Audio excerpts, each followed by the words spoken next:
Buenas tardes, Lalo. Bienvenido a tu casa. Muchas gracias, muchas gracias. Lalo, tú eres un asturiano de 32 años, bien parecido, no hace falta que lo digamos, ya se ve, con una sonrisa encantadora que se asomó por primera vez a la pantalla en 1976, cuando empezaste a dirigir y presentar el telediario de Primera Edición. Sí. Dos cosas te hicieron popular entonces, tu buen hacer y el nudo de la corbata eternamente flojo. Ahora eres un alto ejecutivo en una empresa de gran renombre y ya no llevas el nudo de la corbata flojo. ¿Por qué?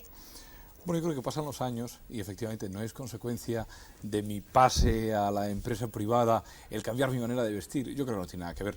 Realmente en los primeros tiempos en televisión, efectivamente yo recuerdo que salía siempre con el nudo.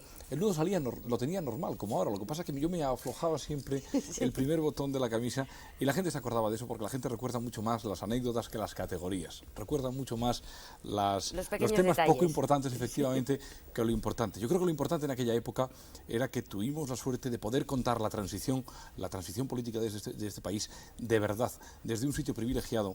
Y la gente nos recuerda a los que estuvimos entonces porque fuimos los primeros que pudimos empezar a contarle al país de verdad las cosas que pasaban.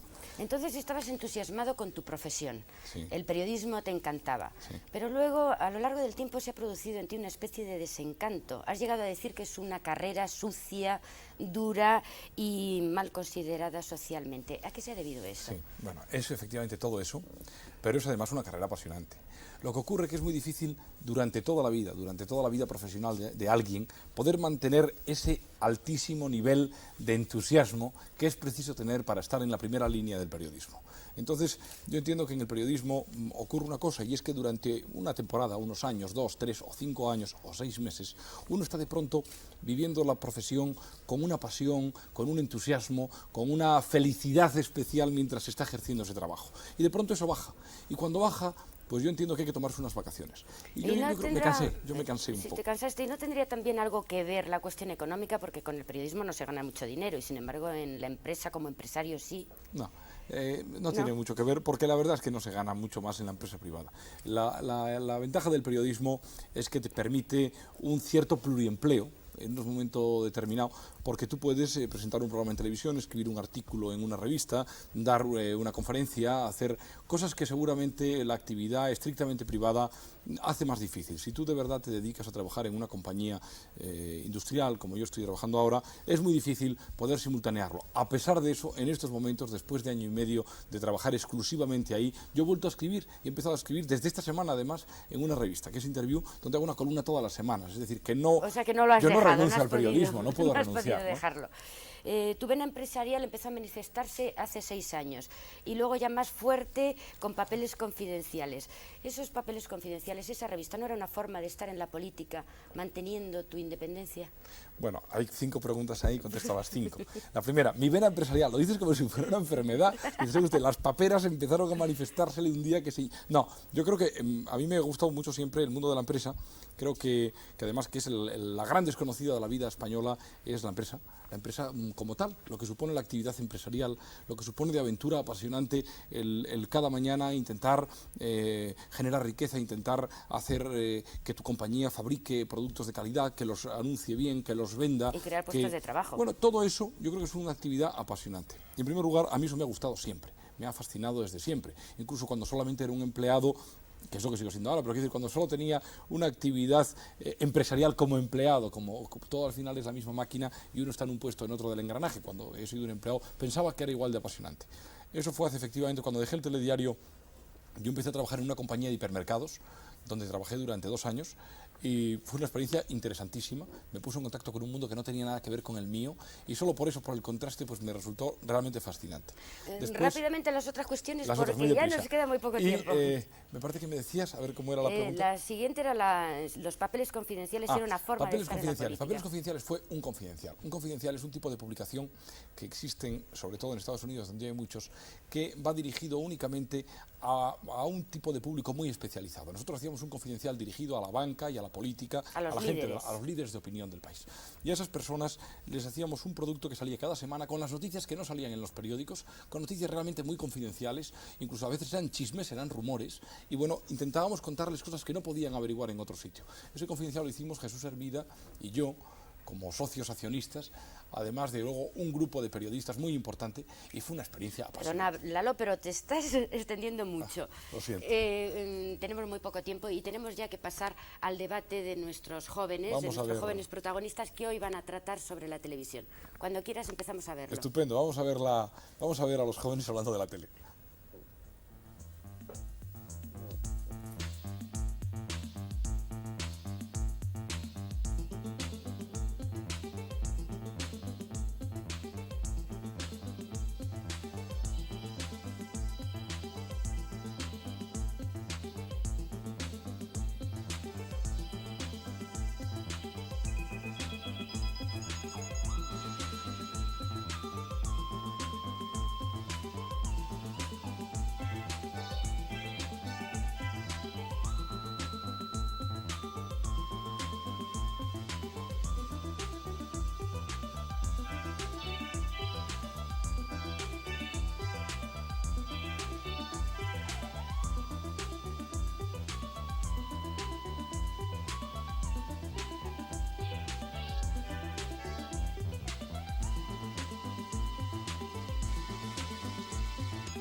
Contando los niños de 3 a 5 años que también ven la televisión, en España somos más de 36 millones de espectadores potenciales. Si preguntásemos a cada uno de ellos cómo debe ser la televisión, tendríamos 36 millones distintos de opiniones probablemente. En nuestro estudio de hoy no vamos a tener tantos. Tenemos por una parte a un grupo de jóvenes estudiantes de periodismo, 2 de la rama de imagen y uno de periodismo, que van a hablar del tema. Y frente a ellos a 3 trabajadores de televisión española en la primera fila, en la segunda 2 de la televisión autonómica vasca, de la Televista, 2 de TV3, televisión catalana, y 5 espectadores de nuestro programa que nos han escrito pidiendo participar en este debate. Yo voy a intentar conducir este debate sin que sea un juicio descaradamente crítico a Televisión Española o alguno de sus programas. Vamos a hablar entre los jóvenes de la televisión, de lo que creemos que debe ser la televisión. Además, tenemos en el otro estudio a nuestro espectador Lalo Azcona, que aparte de gozar hoy de muy buen humor, es una persona que sabe mucho del tema y está dispuesto a meternos en veredas si es que nos escapamos de la cuestión. Pero en fin, ya sin más, vamos a empezar a hablar del tema. Nuestros jóvenes expertos tienen la palabra. Bueno, empiezo yo. Según el Estatuto de Radio y Televisión, reconoce que la intervención de los grupos sociales y políticos más significativos, así como el pluralismo español, y designa a un órgano, que es el Consejo General de Radio y Televisión. Este órgano ha de velar para que se garanticen estos derechos, ¿no? Y el Estado cede a determinadas comunidades autónomas unos canales más que aquí no tenemos en Madrid, bajo la titularidad del Estado, pero pagándose ellos mismos los gastos. La televisión, bueno, es un servicio público y cualquier política de programas ha de tener en cuenta las posibilidades de realización y de difusión y las necesidades del público. El sentido de televisión, el más importante, es su relación con los telespectadores. Y la televisión no ha de ser un vehículo de la ideología solo de unos señores, ¿no? La televisión está creada para dar satisfacción a los telespectadores. Bueno, esto es lo que tendría que ser la televisión, pero en realidad la televisión, en lugar de ser un servicio para el público, es un servicio del Estado. Funciona como una matriarca de un consumo que vende continuamente unos clichés o unos estereotipos, que ofrecen al espectador una serie de órdenes que los poseedores de conciencia consideran que son los grandes motores de la apertura del mercado. Lo que provoca es que el espectador consuma su ocio en reafirmarse poco más o menos su postura y abocándose cada vez más a la fórmula que tiene de producir para consumir. José. Bueno, el Estatuto de Radio y Televisión define la radiodifusión como un servicio esencial y como tal le corresponde la titularidad al Estado. Entonces, como tal servicio esencial, la televisión tiene una serie de funciones. Las clásicas funciones de televisión son formación, informar y entretener. Recientemente se ha hecho una entrevista donde el público designaba como la información la función principal y prioritaria de la televisión. Sin embargo, cuando a este mismo público, a estos mismos encuestados, se les daba la posibilidad de ser ellos mismos sus programadores, designaban, elegían, sobre todo, los distintos tipos de programas: películas, espacios deportivos, seriales y programas de debate. Es decir, programas cuya mayor característica es pertenecer a la faceta de entretenimiento. Por lo tanto, tenemos ya una primera disonancia entre lo que el espectador ha considerado como función prioritaria de la televisión y después lo que ellos eligen. Por otra parte, a estas 3 funciones clásicas de televisión habría que añadir una cuarta. Esta función sería la de presionar, cuyo ejemplo más claro serían los anuncios, los spots publicitarios. La televisión establece un tipo de comunicación persuasiva cuya finalidad principal, una de cuyas finalidades principales, es la de conseguir un cambio de actitudes o la de conseguir un estado de opinión general. Por lo tanto, se puede hablar ya en un primer momento de manipulación, puesto que toda información en un sentido general, en un sentido amplio, que llega, que es transmitida por televisión, sufre la manipulación, sufre el contacto con unos profesionales y con un medio, con un canal que tiene sus propias características. Entonces, para entrar ya dentro de este debate, vamos a hacer dos preguntas a nuestros compañeros. La primera de ellas va dirigida hacia los profesionales y sería la siguiente. ¿Hasta qué punto vosotros los profesionales sois conscientes de que de una forma o de otra se está realizando una primera manipulación de esta información? La segunda pregunta iría dirigida hacia los telespectadores y sería la siguiente. ¿Hasta qué punto vosotros, telespectadores, tenéis capacidad de resistencia y de respuesta a la comunicación persuasiva que os transmite la televisión, igual que otros medios de comunicación? Están lanzadas las preguntas. ¿Quién responde por la parte de los profesionales? Bueno, podría ser yo, por ejemplo. Desde luego, o sea, quiero saber si los profesionales somos conscientes de que existe una manipulación. Bueno, yo creo que sí, que todos somos conscientes de que existe una manipulación porque se produce un hecho y nosotros lo contamos, no solamente, por ejemplo, en el caso de Euskal Telebista, incluso el periodista hace el editaje, es decir, que manipula las imágenes, de que por supuesto que hay una manipulación, lo que pasa que, bueno, hay manipulación en el sentido de que en periodismo en concreto no hay nada objetivo, puesto que es contar todo a través de una persona. Entonces, en ese sentido, claro que hay una manipulación, pero bueno, es una manipulación casi inevitable. No tiene por qué ser una manipulación negativa en el sentido de querer incidir en un sentido u otro. Es mi opinión. Antoni. Sí, yo sobre este aspecto querría comentar. Hay un poeta catalán, Salvador Espriu, que dice en uno de, tal vez el poeta más conocido en Cataluña, que dice que la verdad es como un espejo roto en 1000 trocitos y que es imposible recomponerlo. Y no se nos puede pedir a los profesionales de la información que repongamos y rehagamos ese cristal, que puede ser porque es imposible, es decir, no hay objetividad posible y por tanto todo hecho de informar, igual que todo hecho de participar en la comunidad, es manipulación. Hay que manipular unos datos, hay que manipular para transmitirla, porque si no, no hay otra forma de que llegue. Hay que ver, luego hay otros conceptos aparte pues, de esa manipulación, es ver si cómo se canaliza y cómo se comporta el profesional ante esta manipulación. Yo, abundando un poco en lo que decían los compañeros de Cataluña y de la Euskal Telebista, diría que es una manipulación de buena fe.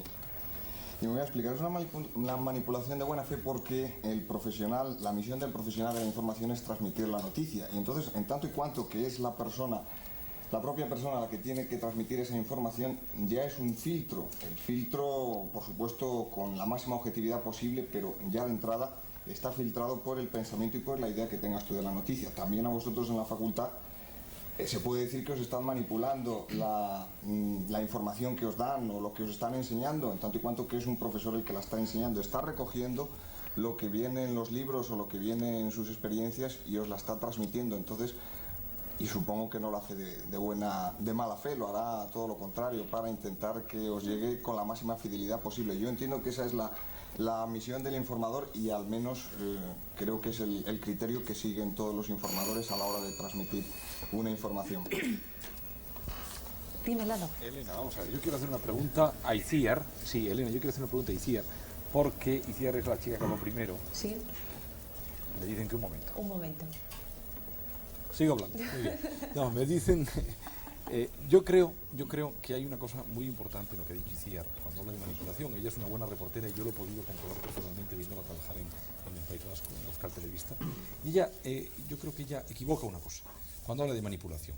La pregunta para ella sería, ¿tú trabajas con libertad? Y segundo, ¿tú crees que como consecuencia de la existencia de la Euskal Telebista en el País Vasco, el espectador tiene una mayor libertad ahora, tiene una mayor información al poder recibir información de varios sitios, de la televisión española, de la vasca, de otros medios? Lalo te pregunta dos cosas. Primero, si tú trabajas en libertad, y la segunda, si tú crees que el ciudadano vasco ahora está mejor informado al tener más opciones, al tener la televisión española, la televisión vasca para recibir la información. Bueno, a la primera pregunta yo sí que puedo decir que trabajo en libertad. Yo creo que en estos momentos en Euskal Telebista, y partiendo de la base que pienso que siempre hay presiones a la hora de realizar nuestro trabajo, en estos momentos en mi trabajo en concreto tenemos mucha libertad. Es decir, nosotros los periodistas en Euskal Telebista salimos a la calle junto con un cámara y un operador de audio, volvemos, editamos y a la vez hacemos el texto, incluso ponemos el audio. Entonces, en todo ese proceso no hay presiones. Después la otra pregunta era, no sé si me he olvidado cuál era la otra pregunta. Si el ciudadano vasco ahora está mejor informado al tener más opciones. Yo creo que sí, y hay incluso hay noticias que las han cubierto las dos, la mayoría de las noticias actualmente se cubren tanto por Euskal Telebista como por parte de Televisión Española, y son, aunque sea la misma, salen diferentes. Es decir, hay otro tipo, la información es distinta, se ve desde otro punto de vista, y entonces yo creo que ahí se puede elegir. Hay por lo menos ya hay dos puntos de vista. Yo creo que eso es bueno para el espectador. Sí, perdona. Yo como trabajador también de Euskal Telebista quería incidir en otro aspecto que me parece importante. Yo creo que, vamos a ver, el ciudadano del País Vasco tiene ahora otra oportunidad. Tiene Telenorte, tiene los dos canales de Televisión Española y tiene Euskal Telebista, que tiene una característica fundamental, que le da al ciudadano la posibilidad de recibir información en euskera, que es su lengua, y es una situación que hasta ahora no se daba, y entonces eso, en cualquier caso, sea la información buena o mala, es un aspecto enriquecedor. Quizás los de TV3... Eso íbamos a decir. Eso ibas a decir. A ver. Ya nos tocaba. No, Toni está aquí, Toni es del Círculo Catalán de Televisión Española y también lo sabe tanto como nosotros, que a la hora de informar, a la hora de llegar al espectador catalán, nosotros nos hemos dado cuenta, estamos emitiendo desde principios de enero, que bueno, la gente nos confunde los canales totalmente por la calle. Dice, vosotros sois de TV3, vosotros sois de Sant Cugat, vosotros sois de Televisión Española. Yo creo que la gente nos ve a todos y que precisamente la competencia que está habiendo entre lo que es el circuito de Sant Cugat y entre nosotros, entre TV3, es muy buena para el pueblo de Cataluña, porque está viendo lo que son las noticias. Además, hemos coincidido muchas veces en muchos actos los compañeros de Televisión Española y los de TV3, y en esto creo que coincidimos todos, que para Cataluña ha sido buena la llegada de TV3, tanto para Televisión Española de Sant Cugat como para nosotros que ellos existen. Yo querría decir y añadir, es decir, yo creo que es bueno en ese sentido la aparición de televisiones. Luego supongo que entraremos en otro tema, que es cómo aparecen esas televisiones, pero creo que es buena la competencia, y en estos momentos se está produciendo en Cataluña un fenómeno que yo creo que es interesante. Es decir, la competencia, y la competencia obliga a profundizar, obliga a trabajar bien, como se intenta hacer siempre, pero obliga incluso a trabajar mejor de lo que se hace normalmente.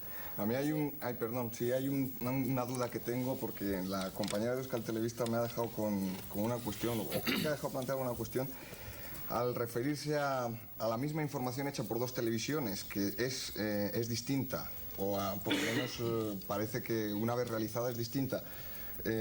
¿Cuál es mejor para ti?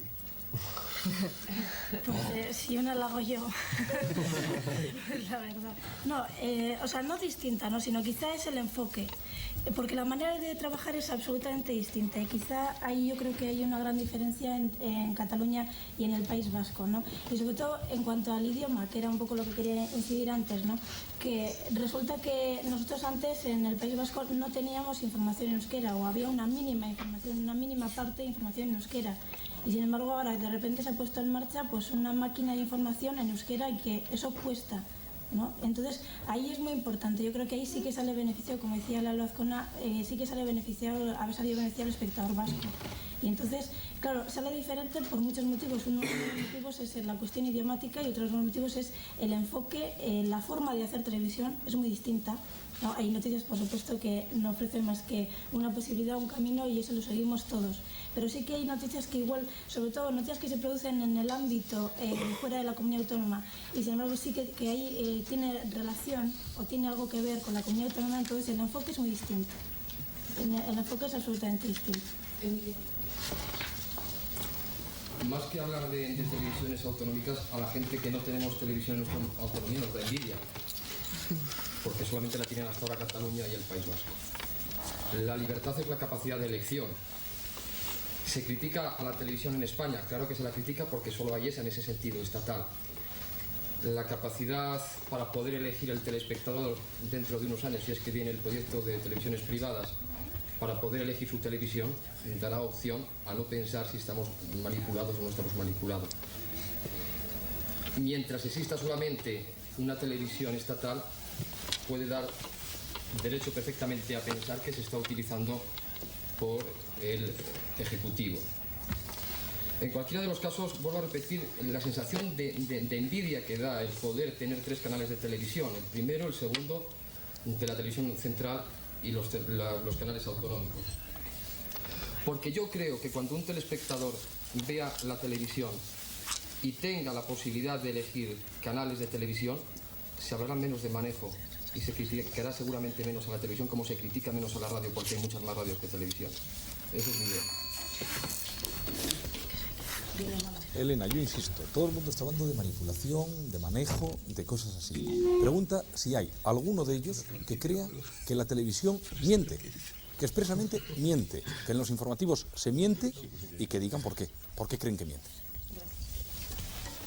Lalo quiere saber si alguno de vosotros piensa que la televisión miente, en concreto si los informativos mienten y por qué, y ponéis ejemplos. Olga. Bueno, yo creo que he recogido hoy una información, ¿no?, de un periódico. Entonces yo creo que sí, que la información, por ejemplo, se está haciendo una campaña antiamericana, ¿no? Entonces parece que hay una lucha entre Televisión Española y el señor Reagan, ¿no? Entonces yo creo que hay un anti-reaganismo total en Televisión Española y entonces las informaciones que nos llegan, como al hacerse las traducciones, ¿no?, pues no nos llegan las traducciones literales, porque si yo sé hablar muy bien inglés, entonces sé que las traducciones cuando nos las ponen no nos las ponen literales. O sea que nos hacen una interpretación sesgada de lo que dice el señor Reagan. Y aparte hay otra forma... Espera un momento. Hay otra forma que es peor todavía de mentir, que es el de no poner, el de ocultar, el de no sacar esa noticia a la calle. Una noticia que es importante, que poco más o menos se anula totalmente y se pasa completamente inapercibida. Dime, Lalo. No, pregúntale a Olga que si sabe exactamente en qué casos concretos se ha mentido o se ha hecho una campaña antiamericana, y luego pregúntale además si no ve la nacionalidad de las películas, que es una parte muy importante de la programación de televisión que se da en televisión española. Gracias. Pregunta, Lalo, a ti, Olga, si sabes en concreto de un caso en el que se haya mentido respecto a esta información. Y una segunda pregunta, si no te das cuenta de que la programación de películas en televisión española es fundamentalmente americana. Bueno, sí, es fundamental. Las películas sí son fundamentalmente americanas porque, claro, la mayoría de la producción de películas que hay, más o menos que televisión pueda obtener, son americanas. Vamos, no me acuerdo de ningún caso en concreto, pero sí, yo lo sé que ha habido casos de que las traducciones, que cuando el que nos da la noticia no hace una traducción literal de lo que es la información.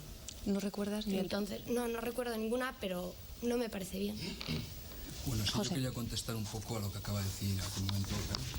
En primer lugar, bueno, claro, discrepo a los dos niveles, porque pienso que Televisión Española, a nivel informativo en concreto, no está realizando ni mucho menos una campaña anti-norteamericana, y es más, si nos dedicamos a ver la proporción de noticias que se emiten, que dan por los distintos servicios informativos, veremos que una proporción muy elevada está referida tanto a Estados Unidos como a Europa. Y también, por ejemplo, podemos tener el caso de las elecciones norteamericanas. Se le dio una importancia extraordinaria a las primarias del Partido Demócrata, por ejemplo, y las primarias del Partido Republicano. Entonces, bueno, ahí hay una información mucho más amplia, se le da una importancia mayor que a otra serie de informaciones. Por lo tanto, pienso que ahí no hay ni mucho menos ninguna campaña norteamericana.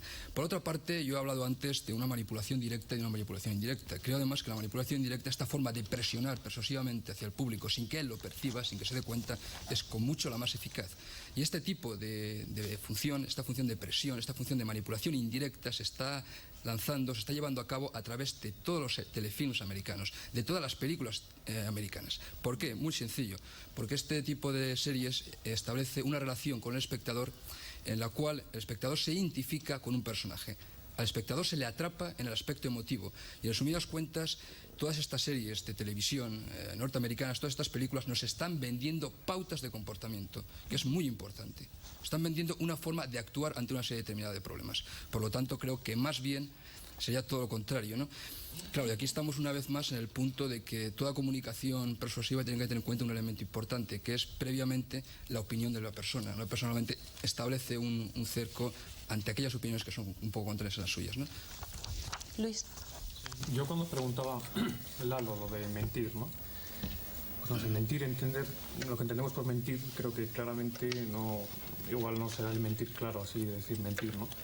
Pero eso que decía Jesús antes, ¿no? De unas informaciones que no se ofrecen o otras que se ponen por ahí por medio y que bueno, tienen su intención, puede ser mentir, ¿no? No es un mentir claro, pero es otra forma de mentir, ¿no? Disimulada, pero mentir. Yo no creo que se manipule la información como se manipulaba anteriormente. Es decir, existe un ente público, existe una comisión de control parlamentaria, existen unos profesionales en esta casa buenos, y yo creo que no se puede hablar tanto de manipulación. No hay que olvidar que es estatal, evidentemente, pero yo no creo que se pueda hablar tanto de manipulación o se pueda hablar tanto de omisión de una serie de informaciones en pro de un continente, en pro de una nación, en pro de una determinada información parlamentaria, jurídica o política. Es mi opinión, que yo creo que no existe en estos momentos tal manipulación. Por favor, sin olvidar de que evidentemente es estatal y que a la hora de unas elecciones, a la hora de una consulta pública, por ejemplo, hay que pensar el papel que va a jugar. Eso me gustaría que se contestase. ¿Qué papel podría jugar la televisión en la futura, si es que se hace pregunta al pueblo español al referéndum sobre la OTAN? Evidentemente es una tentación, ¿no? Es una tentación. Ya, pero tampoco conviene personalizar. Antoni. Sí, yo es que ha repetido ya varias veces la palabra televisión estatal. A mí no me gusta esta palabra. Es decir, entre otras cosas, yo estoy trabajando en un circuito de televisión española en Cataluña, que emite una programación de 40 horas semanales íntegramente en catalán, que hace años que está emitiendo esa programación en catalán. Yo estoy dirigiendo en estos momentos un programa en el que llevo 1 año y medio y en el cual nadie me ha dado ninguna directriz de absolutamente nada. Incluso en algunas veces he encontrado faltar algún tipo de directrices. Nadie me ha dicho que un tema lo tratara o no lo tratara. Y hace 1 año y medio que ese programa aparece 3 veces por semana sin que nadie, absolutamente... Entonces, cuando se habla de estatal, yo creo que estatal, es decir, depende de quien tengamos por Estado.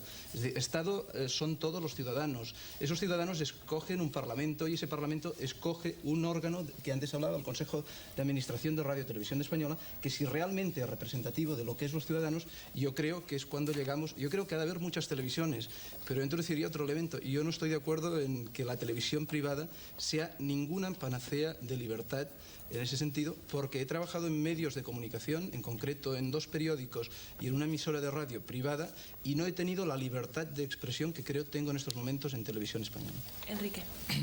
Me gustaría preguntarte a ti, José, que tú dices que hasta los telefilms menos das a entender que están manipulados y que tienen repercusión en la gente. ¿Tú qué repercusión ves sobre la gente de la calle? ¿Qué repercute esos telefilms, esas películas? ¿Cómo se identifican? ¿Cómo lo notas tú? Sí. Perfecto, mira.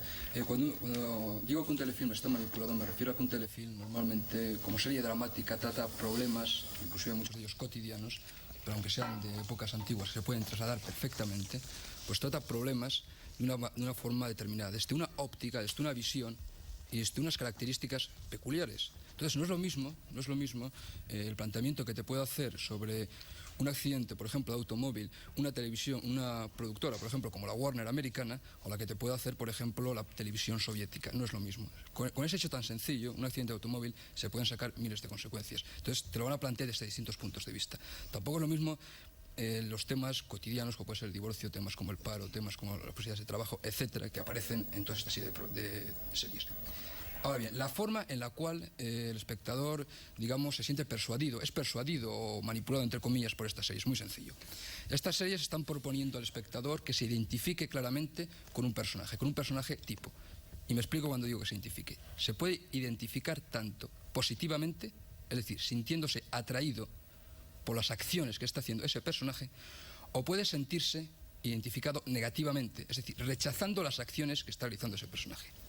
Evidentemente, ¿qué es lo que ocurre? Al espectador que se identifica con un personaje determinado, se le está mostrando las consecuencias que tiene de obrar de una forma determinada. Entonces, por lo tanto, hay ahí una persuasión hacia el espectador, que se basa en algo muy simple que han estudiado muy bien los comunicólogos de Yale, que es que un estímulo asociado a una serie de experiencias placenteras crea un atractivo para el espectador.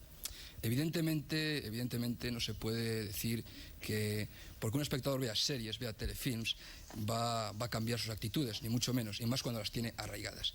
Ahora bien, estos telefilms lo que sí que están haciendo es de forma muy clara elevando la posición dominante. Aquello que se considera como mayoritario dentro de un grupo social, toda esta serie de telefilms, toda esta serie de películas lo están convirtiendo en universal. Y de esta forma se está rechazando a grupos minoritarios. Y esto aquí en España es algo que podemos en televisión, en épocas pasadas, ha podido comprobar cuando se estaban, digamos, rechazando ciertos sentimientos, por ejemplo, nacionalistas, que se estaban representados como una minoría y no se les hacía caso. Esto es un primer momento. Pero por otra parte me gustaría también retomar un poco el hilo de discusión, ¿no? Porque yo he hecho una pregunta muy clara, y es a los telespectadores, que todavía no me han contestado, y es ¿hasta qué punto tienen capacidad de resistencia y capacidad de respuesta? Y ahora, si me perdonáis esta pregunta, además, voy a indicarla con otra más. Decía Oliverio Burlein que en esta sociedad actual de consumo los mensajes, y en este caso mensajes de televisión, no son ni más ni menos que una mercancía, como un producto más, como los zapatos o como las camisetas. Pero también cabría preguntarse si en vez de ser los mensajes son los propios telespectadores, puesto que los anunciantes compran programas porque los ven estas personas. Entonces, vosotros que sois telespectadores sois los que tenéis que contestar a esta pregunta. Enrique quería intervenir. Es que quería decir una cosa. Entonces, ¿tú crees, ya que se ha oído el nombre de la televisión autonómica, que eso es la panacea? ¿Que con la televisión autonómica ya se termina todo tipo de manipulación? En telefilm, en informativos, en programación, en todo tipo, ya se ha terminado. En absoluto, entre otras cosas porque, por ejemplo, la televisión autonómica, tanto TV3 como la televisión vasca, Euskal Telebista, me parece que uno de los programas de más impacto está siendo Dallas, tercera parte, ¿no? Entonces ocurre lo mismo. Ahora bien, fíjate la función que está cumpliendo en esta televisión. Resulta que son lugares donde la programación, la emisión de Dallas 3, tanto en vasco como en catalán, está siendo el mejor curso que se hayan dado nunca, tanto de catalán como de vasco, para el uso y normalización de la lengua. Y esto es muy importante, pero al mismo tiempo, claro, existe, por supuesto, esa presión, esa comunicación persuasiva que me estaba refiriendo anteriormente, ¿no? Pero, por supuesto, no. Inclusive me voy a adelantar un poco más. Posiblemente después podamos hablar de la televisión privada, ¿no? Pero tampoco creo que la televisión privada sea ni mucho menos ninguna alternativa. Supondrá una mayor libertad de elección. Pero nada más, aunque quizás fuera un tema para dejar un poquito más adelante y centrarnos en la televisión privada, ¿no? Diles a este señor que acaba de hablar si realmente la libertad de elección le parece que es una cosa poco importante. Si él es partidario del partido único, del sindicato único, del periódico único y de la televisión única. Dice Lalo si tú crees que la capacidad de elección es algo poco importante. ¿Cómo? No lo he escuchado. Dice Lalo que si tú crees que la capacidad de elección es algo poco importante y entonces ya eres partidario de la televisión única, de... No, yo personalmente soy partidario de la televisión privada, porque creo que el espectador es lo suficientemente inteligente, o al menos hay que considerarlo lo suficientemente inteligente como para darle una mayor capacidad de elección, ¿no? Como para darle esta posibilidad de elegir entre distintos programas, entre distintas programaciones. Ahora bien, en cuanto a la libertad de expresión, puede verse mejorada o puede no verse mejorada, eso depende de los puntos, ¿no? Entre otras razones porque las televisiones privadas lo que van a suponer va a ser la posesión individualizada de los medios, de ciertos medios de emisión, ¿no? Que es distinto. Pero evidentemente van a ofrecer una mayor capacidad de elección. Perdona un poco más. La libertad de elección siempre es interesante, pero siempre que hay algo donde elegir. Sabemos positivamente que el mercado de distribución está fuertemente centralizado. Entonces, el resultado es que pocos países son los que hacen los productos audiovisuales y todo el mundo ve lo mismo. Entonces, nos da exactamente igual que haya televisión pública o privada, si vamos a ver en todas lo mismo. Itziar. Sí, simplemente bueno, que me parece que afirmar que a través de Dallas en euskera o en catalán, que es la única labor que se hace para normalizar el euskera, pues me parece un tanto grave. No, perdona, no he dicho que es la única labor. Es una de las más importantes. Pero es muy importante, porque evidentemente, fíjate que un programa de mucha audiencia que se emita o en vasco o en catalán, pues no sé, creo que influye bastante en la audiencia, ¿no? Y que gente que en un principio pues podía no interesarse, a lo mejor puede interesarse, y aunque esté interesada, ¿no? Creo que es muy importante que estas series tengan audiencia cuando salgan en la lengua vernácula, en lengua propia, pues evidentemente esta lengua tiene una difusión que normalmente no iba a tener, ¿no? A pesar de que esté muy arraigada, puede estar muy arraigada, pero evidentemente es un refuerzo, ¿no? No sé si vosotros lo consideráis. No, sí, pero que el hecho de que a través de Dallas doblado al euskera ya se haga todo, me parece que no. Por supuesto. Es decir, yo pienso además que igual está que al principio todos hemos visto Dallas que con bastante regocijo, pues a ver cómo la JR en euskera, ¿no? Pero vamos, una vez después de esto, ¿no? Pues yo creo que igual la gente tiene la misma opinión que tenía cuando lo veía en Televisión Española, que seguramente pues es bastante negativa, ¿no? Y entonces, pues bueno, tienes otra serie de ofertas en el caso concreto de Euskal Telebista y que son en euskera y son los informativos, otro tipo de producciones propias o otras series. Simplemente. Enrique, ¿lo que vas a decir va respecto a esto o dejamos...? Sí, es más o menos lo mismo que decía Kiara. Que resulta que lo único que me das a entender que la ventaja que trae eso es que está traducido al catalán, al vasco, pues sea al ruso, da lo mismo. Pero la manipulación, si la película, como tú dices, lleva un enfoque de manipulación, es el mismo, sea en catalán o en vasco, pero el mismo. Sí, claro. Bueno, de todas maneras, nunca tendrá solución. Yo antes de que me lo digáis, voy a corregir un poco en el sentido siguiente, ¿no? Creo que las televisiones autonómicas tienen una función muy importante. Esa función es principal y prioritariamente, desde este punto de vista, resaltar los fundamentos culturales de su respectiva comunidad autónoma, ¿no? Entonces esto está ahí. Ahora bien, es muy diferente, estas son las palabras fundamentales, claro, pero es muy diferente manifestar un nacionalismo de derechas, un nacionalismo de izquierdas. Es decir, allá ya todo cambia, todo varía. Por lo tanto, por supuesto, creo que existe una manipulación. Cuando me refiero a manipulación y a la función de presión, me estoy refiriendo en concepto general de televisión, no porque una televisión sea autonómica no va a existir, o sea privada. También va a existir, por supuesto. Montserrat. Pues yo quería decir que, bueno, que la serie Dallas sí que se está viendo mucho en Cataluña, pero piensa que por la calle la gente nos felicita por los informativos, por el telenoticias tanto del mediodía como por la noche. O sea, que demuestra que la gente lo que quiere es estar bien informada y querer una información más variada que la que tiene hasta ahora. O sea, que en ese sentido creo que no es solo Dallas el que está haciendo la función de normalización de la lengua, ni muchísimo menos. Además que la función que pretende hacer TV3 no es solo la de normalización de la lengua, sino ofrecer una televisión competitiva con la que está viendo en el resto del Estado, ¿no? Y otra cosa quería decir, que en cuanto a la televisión privada que tú dices al menos que puede ser la solución, yo creo que en realidad lo que va... No he dicho eso. Tú eres partidario de las... Soy partidario, pero en el sentido en que la televisión privada, exclusivamente en este sentido, ofrece una mayor alternativa al espectador, ¿no? Y creo que hay que darle al espectador, al telespectador, la libertad de que pueda él mismo elegir entre distintas alternativas. Simplemente eso. Sí, en principio parece que sí, que al poder optar entre más canales haya más libertad. Pero creo que a la larga hay ciertos poderes económicos o fácticos que pueden influir y manipular muchísimo la información y el tipo de programación que se dé a través de una televisión privada, y esto tiene sus riesgos, al menos. Por supuesto, es que además intentaban causar el debate por ahí cuando he citado a Burgelin, ¿no? Diciendo que este hombre consideraba el mensaje como procedimiento económico.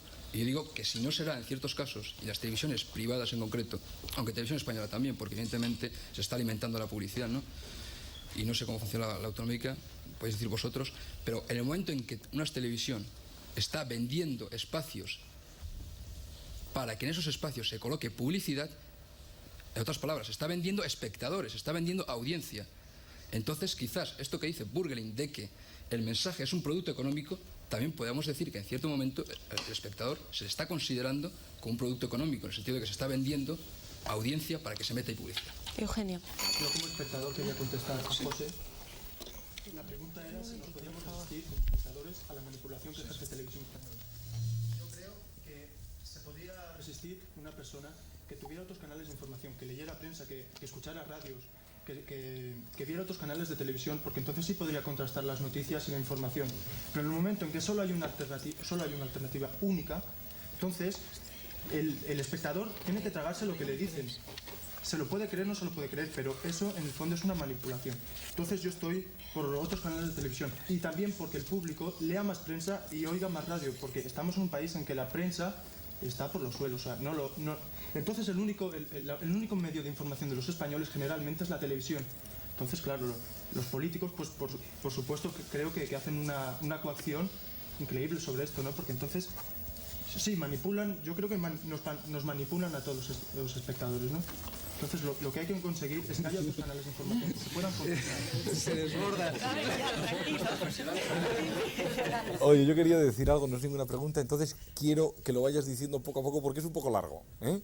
¿De acuerdo? ¿Quieres que yo diga literal lo que tú me vas a decir por teléfono? Eso es. Yo quiero decir, en primer lugar, que la publicidad es una cosa estupenda para la televisión. La publicidad, según este señor, es una cosa estupenda para la televisión. Y lo voy a explicar. Porque en el momento en que haya televisión privada, solamente irá la publicidad a los programas que tengan audiencia. Porque cuando haya televisión privada solo irá la publicidad a los programas que tengan mayor audiencia. Y solo tendrán audiencia los programas que sean interesantes. Claro, de lógica. Y solo tendrán audiencia los programas que sean interesantes. Luego solo tendrán publicidad los programas que sean interesantes. Luego solo tendrán publicidad los programas que sean interesantes. Luego todos tendremos la posibilidad de ver más programas interesantes, porque habrá una diversidad de oferta en el mercado. Luego todos tendremos más oportunidad de ver programas interesantes porque ¿habrá qué? Más oferta en el mercado. Más oferta en el mercado. En estos momentos, a la televisión va la publicidad, tanto si los programas son interesantes como si no, porque no hay otra. Claro, y en estos momentos la publicidad va a la televisión porque no hay otra, vamos. Entonces, cuando todos están contra la publicidad, están en el fondo atacando el principio de competitividad en los programas de televisión. Total, que cuando estáis atacando la publicidad, estáis atacando los principios de competitividad en televisión. Y nada más, ¿qué tal lo he dicho? Muy bien, lo has dicho fenomenal. Gracias. Quiero contestarle muy brevemente a ver. Porque estaba diciendo un poco este tema, ¿no? Entonces, vamos a partir un poco, vamos a dejar las cosas tal y como las ha dicho él, ¿no? Pero a priori, después podemos entrar, ¿no? Y vamos a suponer que efectivamente solamente tendrán publicidad los programas más interesantes, los programas mejores, etcétera.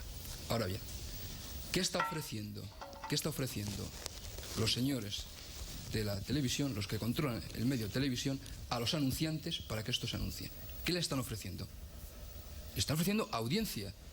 Y por esto mismo, porque le están ofreciendo audiencia, los señores publicitarios van a pagar una cantidad X de dinero, normalmente es muy elevada además, para que en ese momento el telespectador vea su anuncio. ¿Qué quiere decir esto? Esto quiere decir sencillamente que se está vendiendo público, que se está vendiendo audiencia. Que sea positivo o sea negativo, bueno, eso sería otra cuestión que podemos discutir a continuación, pero lo que es objetivo es que se está ofreciendo una audiencia, se está ofreciendo un público para que le hagan una comunicación persuasiva y para que le vendan productos. Por lo tanto, se está considerando al público en parte como mercancía. Antoni. Sí, yo creo que Lalo, como buen periodista, pero también como en estos momentos buen empresario, tira un poco el agua hacia su molino. Yo creo que la publicidad, es decir, en definitiva, la televisión la paga el ciudadano. La pague por publicidad o la pague de otra forma. Es decir, los productos se encarecerán para financiar esa publicidad si hay que hacer más publicidad y hay más televisión, es decir, va a encarecer los productos y va a encarecer una serie de cosas. Pero yo creo en la oferta plural televisiva, una oferta plural que, como se hablaba aquí, es una oferta que desde las televisiones autonómicas, por una parte, creo que hay otros ámbitos de televisión, es decir, hay televisiones de ámbito más reducido. Aquí se va a competir y hacer las grandes, si se hacen televisiones privadas, únicamente habrá en las grandes ciudades, en Barcelona y en Madrid, que son los mercados publicitarios donde realmente interesa a las grandes compañías de publicidad y a las grandes empresas que puedan crear televisiones privadas. Pero el resto del país se va a quedar sin televisión, con las mismas televisiones que ahora, y en cambio ahora habría posibilidad de mayores ofertas televisivas. Hay más cosas que decir. Lalo, espera un momentito. Sí. Están apareciendo los rótulos, el programa va a terminar y la cosa está muy caliente. Sí. Yo quiero pedir permiso al jefe, al señor Melgar, a ver si la cosa puede continuar. Grabamos el programa y lo emitimos el viernes que viene. Podéis continuar. Podemos continuar. Dime, Lalo. Bueno, eso que acaba de decir este compañero de la televisión catalana no es verdad. Parece, según todos los indicios, que lo que va a haber es un canal similar al británico, es decir, otro tercer canal nacional, que no va a haber solo televisión en Madrid, en Barcelona y en Zaragoza. Díselo a él. Es decir, que ese argumento entonces no tiene peso. El argumento que él acaba de dar de que solo las grandes ciudades tendrán televisión privada, que no es cierto.